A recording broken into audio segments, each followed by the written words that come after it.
Alam mo naman na hindi ka maaaring lumabas ng ating kaharian. Masela ng iyong kalusugan.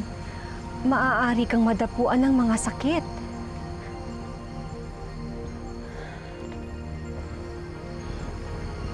Ngunit simula bata pa lang ako, yan ay naging dahilan ninyo. Gusto ko lang naman makita ang kaibahan sa labas. At mahanap ang kasagutan sa aking mga katanungan. Tulad na lang ng kung bakit ang ilong nyo lang ni Ama ang naiiba dito sa buong palasyo. Ilang beses ko nang sinagot yan sa'yo. Hindi ba? Kami ang pinakapangit dito sa palasyo. Anak, hindi ka ba masaya na taglay mo ang magandang ilong? Marami kang katulad dito. Masyado lamang talagang masela ng iyong kalusugan. Kaya ayaw ka naming palabasin. Ngunit ina, malaki na ako. At malakas!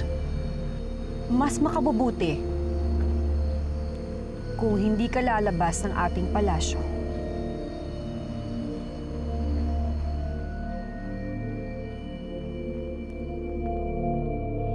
Pero sadyang malakas ang tawag ng kalayaan kay Prinsipe Benito. Kaya nang makasilip ng pagkakataon, ay pumuslit ang prinsipe palabas ng kaharian.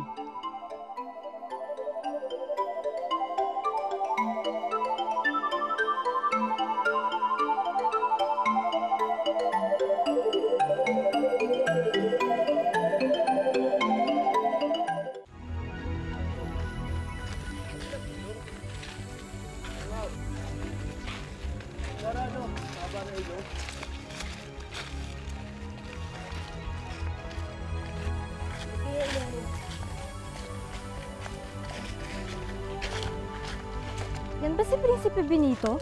Totoo nga ang bali-balitang mahaba ang kanyang ilong. Kaya pala siya itinago ng mahal na reyna at ng mahal na hari. Ba't ganyan ang ilong niya? Nakakadiri naman. Nakakatakot ka mo.